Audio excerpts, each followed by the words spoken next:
Karen's friends who sit in front of Zoom all day. I promised her I'd make you guys a stretchy video.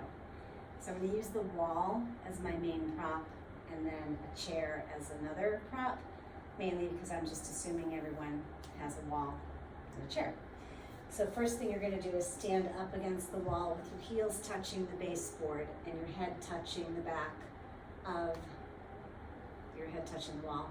Step 1 foot's distance away from the baseboard, and then I want you to do a small tilt to the pelvis, so it's a roll of the pelvis so that your spine comes closer to the wall. Drop your chin to chest and roll your spine off of the wall until the crown of your head is facing the floor and your arms just dangle. And just to release some stress through the neck and the shoulders, I just want you to circle your arms around 6 to 8 times in each direction, feeling as if the arms and the head are weighted. And then letting your bum bones kind of shift down, start to stack your spine 1 vertebra at a time until you stack all the way back up. And you can do that a few times. Just be mindful of how long you keep your head down there so you don't have any blood flow dizziness. The second thing I want you to do is take your hands on your own thighs and think of making yourself into a number 7. So you're going to slide down until your 2 sit bones touch into the wall. And kind of act like you're going to stick your butt out a whole bunch rather than kind of letting it tuck down. And you'll feel this in your hamstrings. The reason I'm including hamstring stretches is because the hamstrings and low back are very connected. And then I want you to drop your eyes and just kind of round and soften your knees. You're rounding through the back and tucking your pelvis, and you'll feel a stretch through your low back. Lengthen and flatten out your spine again. Don't put too much pressure into your knees. We want to keep those safe. Shoulders stay away from the ears, and then tuck. Good. Stack your spine all the way up onto the wall. Take a wider step with your feet. And I want you just to roll off the wall again. This time though, take the right hand over towards the left leg. And then reach the left arm up. Pull the right shoulder away from the ear and just feel the stretch through the back. Make sure both bum bones stay connected and stack back up. You can hold that there as long as you want. And then obviously the other side. So left hand reaches for the right ankle, the right arm reaches up. If this is contraindication for your shoulders, you can keep the shoulder down. This is not necessary, it just gives you that sense. When you're reaching to the right, make sure that you keep the left sit bone touching the wall and vice versa. And then both hands come up and stack 1 vertebra at a time. The next exercise is going to be on the floor. So find a sturdy area to sit. And you will sit with both legs straight out front.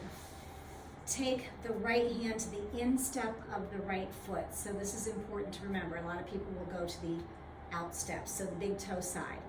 Pull the right leg over by the left.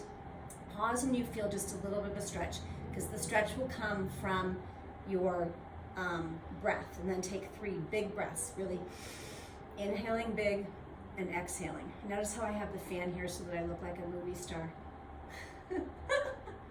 Just a model with my hair blowing in the wind. So you want to, this is going to stretch your rhomboid muscle, your scapula, a little bit down to your QL muscle, depending on how tight you are. I'm shaking, I must be really tight. And then do it on the other side. So the stretch is in your breath, so you're just going to try to get the feet close to each other. You don't want to lengthen the leg, that's not about a long leg. You're trying to pull the back. And then once you feel a little bit of connection, that's when your breath comes into play. So big inhales, big exhales.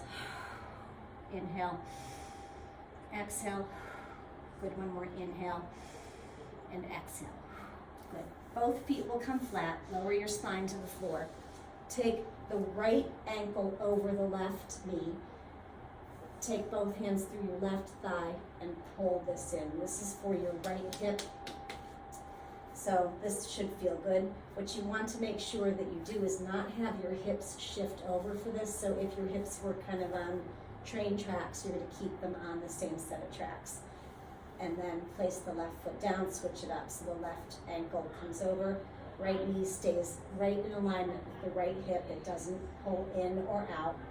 So sometimes I have very flexible hips, so this is probably a bad example. Most people's knee will be in more like this, but I have flexible hips. Good. Then taking both knees in, just kind of rock back and forth, getting some pressure from the floor onto your low back. Settle your feet on the floor and cross your right knee over the left knee like a lady. So not like this, but like this. You're going to pull the left leg over with the right knee. Keep both shoulder blades on the mat or on the floor. Do a little pelvic tilt here. So this is for the side hip area and the low back QL area. Take a few breaths in this position. Keep the same cross of the knees and let the knees come over on the other side. So on this one, be sure that you keep the right shoulder blade down. Sometimes I like to just goal post my arms and feel the stretch through the hips. Come back, do the other side. So left knee crosses over, left knee pulls the right leg over. This one's more about the hip. When we roll to the other side, it's more about the low back QL muscle. Take a few breaths in each position. Same cross of the knees, go the other way. So this is what I meant about goal posting my arm. So I want to make sure that I connect the shoulder there. So if I don't, it might pop up, so I can kind of anchor it more by bending. Both knees come up to the ceiling, uncross, hands behind the thighs, and rock up. This is where you're going to find a chair of some sort. I have the Pilates equipment here, and I'm just going to assume that at some place in your house you have a chair that's either this height, which is about waist height, or even a little lower, maybe an ottoman. So I want you to take your long leg up onto the chair and just lean forward until your hands can touch that chair. So that's kind of classic runner's lunge. I want to stress again that the low back is very connected to the hamstrings. When you're seated all day, your hamstrings are going to seize up on you. And then flatten that same leg on the chair and lean into it so you can have a hip flexor stretch for the left side, and you're pressing your heel down on the left side. So you want to get a calf stretch as well. Hold that there. So you want to hold each stretch for about 30 seconds. Don't come in and out and bounce in and out. Static stretches are more effective in the long run. And you can come in and out of this a few times too. So lengthening the way for the hamstring and bending in for the calf on the opposing side. Press away, always do both sides, even if one side feels a little bit tighter. So you're going to lean towards the chair. If my foot were on a chair, I would probably maybe pull the toes back a little bit. Just let the leg go as straight as you can. Try to keep the hips in alignment so we're not piking one hip, doing a little Elvis on the hips. Foot comes flat, lean into it. Now it's my right hip flexor that is stretching and my right heel that's pressing down. I know I'm not out of camera here, but hi, I'm right here. So we're leaning into it, and then again, come out of it, stretch, pull the toes back if you can. The whole point on this would be how long can you get your legs. So if you end up buckled here, you're not getting anything out of it. If you end up needing to come up a little bit so you can get the legs straight, that's more important. So stretching is the whole importance. What position can you be in to get this hamstring straight? Good. I think that's about it. Oh, I know, one more for the arms. Forgot about this. Sorry, Karen. You're gonna dive your arms forward, shoulders pull away from the earlobes. Tuck through the low back, so it's almost like you're as round as your spine can get. And then like you're pushing through water, you're gonna reach back, lace your fingers, and roll your shoulders together, opening up the collarbone. Now, if you can, so if you have any shoulder issues, if you have a history of rotator cuff issues, you're not gonna do this next part. But if you can, you'll lift up as much as you can. And just hold that there. A tendency might be to shrug your shoulders up there. Try to not do that. Let your chin slightly drop, looking towards the floor so you don't crunch into the neck there.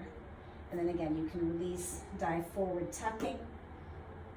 And then you're gonna stack the spine as you reach again. Lace your fingers the other direction, pull them long.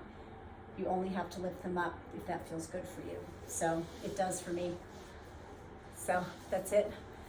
Thanks.